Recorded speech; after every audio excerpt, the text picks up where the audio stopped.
중국 역사상 가장 번성했던 고대 왕조 중 하나인 서주는 제5대 모광의 치세를 지나면서 점차 흔들리기 시작했습니다. 모광의 뒤를 이은 제6대 공황부터 제9대 이왕에 이르는 시기는 겉으로는 왕조의 위엄을 유지하려 애썼으나 내부적으로는 돌이킬 수 없는 쇠퇴의 씨앗이 자라나던 복잡한 전환기였습니다. 이 시기 왕들의 발자취를 따라가며 주나라의 국력이 어떻게 변화했는지 살펴보겠습니다. 1. 사소한 탐욕이 부른 파멸 주 공황 제위 기원전 922년 기원전 900년 모광의 아들이자 훗날 효왕이 되는 벽방의 형인 공황은 휘성의 이름은 예호였습니다. 그의 재위 기간을 상징하는 가장 대표적인 사건은 바로 밀나라의 멸망입니다. 공황 15년 왕이 경수 근처로 유람을 떠났을 때의 일입니다. 그곳에서 아름답기로 소문난 3명의 여인이 공황에게 귀순해 왔습니다. 이를 본 제후국 밀나라의 강공은 무슨 이유에서인지 크게 분노하며 그녀들을 가로채 버렸습니다.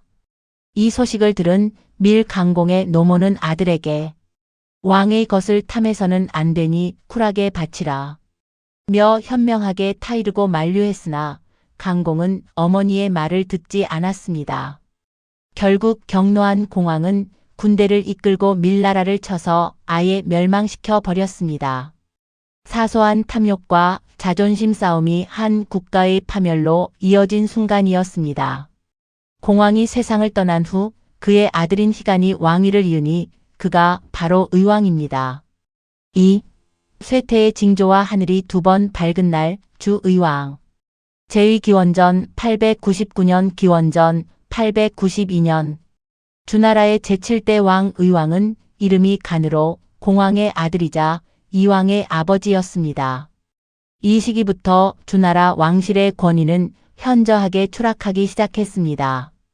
국력이 약해지자 변방의 유목민족인 허뮌이 시도 때도 없이 국경을 침범해 오기 시작했습니다. 특히 의왕 원년에는 기묘한 자연현상이 기록되었습니다. 지금의 섬서성 화현 지역인 정나라 땅에서 하늘이 2번 밝았다는 기록이 전해지는데 이는 해가 뜰 무렵에 일어난 일식을 의미합니다. 현대 과학과 역사학계는 이 일식 기록을 철저히 고증하여 의왕 원년을 서기 기원전 899년으로 확정 지었습니다. 이는 연대가 불분명했던 공화시대 이전의 서주 역사를 연구하는 데 있어 매우 결정적인 기준점이 되어 주었습니다. 왕실과 국력이 눈에 띄게 쇠약해지자 당시 한 시인은 이를 안타까워하며 왕조를 풍자하는 시를 짓기도 했습니다. 아쉽게도 시의 구체적인 내용은 오늘날까지 전해지지 않지만 이를 통해 소왕, 모광, 공황 3대에 걸쳐 누적된 실정과 사회적 모순이 의왕대에 이르러 본격적으로 표면화되었음을 짐작할 수 있습니다. 의왕이 세상을 떠난 후 왕위는 그의 아들이 아닌 숙부 효왕에게 돌아갔습니다.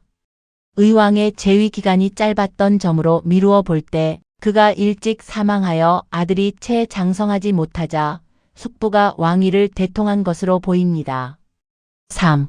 원칙을 깨뜨린 군주 주 효왕 제위 기원전 891년 기원전 886년 제8대 효왕은 이름이 벽방으로 공황의 아우이자 의왕의 숙부였습니다. 그는 서주 역사상 최초로 적장자 승계 원칙을 깨뜨리고 조카의 자리를 차지한 왕이었습니다. 그의 재위 시절 기록은 죽서기년을 통해 전해집니다.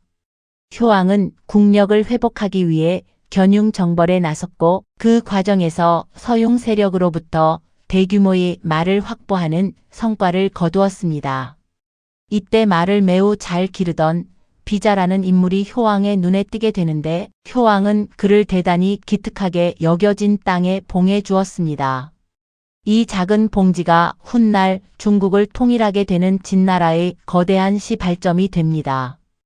효왕이 몇 년마저 채우지 못하고 세상을 떠나자 왕위는 다시 전임 왕의 아들이자 조카인 이왕에게로 돌아갔습니다. 4. 모함에 흔들린 권위 주 이왕. 제2기원전 885년 기원전 878년. 공왕의 손자이자 의왕의 아들인 제9대 이왕은 이름이 섭이었으며 훗날 폭군으로 유명해지는 여왕의 아버지입니다. 이왕은 주변 세력인 여후 혹은 여 세력의 조공을 받는 등 왕권을 유지하려 애썼고 견융족을 토벌해 일천필의 말을 얻는 등 군사적으로도 제법 선전했습니다. 하지만 외치에서의 성과와 달리 내부 정치에서는 치명적인 실정을 저질렀습니다. 제후국이었던 기나라의 기양후가 제나라를 모함하자 이왕은 그 가문이설에 속아 동맹국이자 공신 가문이었던 제나라의 제애공을 소태 삶아 죽이는 끔찍한 실책을 범했습니다. 이 사건은 제나라와 기나라 사이에 깊은 피해 원한을 남겼습니다. 두 나라는 제나라의 시조가 같은 강성인 뿌리가 같은 나라였음에도 불구하고 이때부터 기나라를 철천지원수로 여기게 되었습니다. 이 원한은 대를 이어 이어지다가 훗날 춘추시대 제양공 때에 이르러서야 제나라가 기나라를 철저히 멸망시키면서 끝을 맺게 됩니다.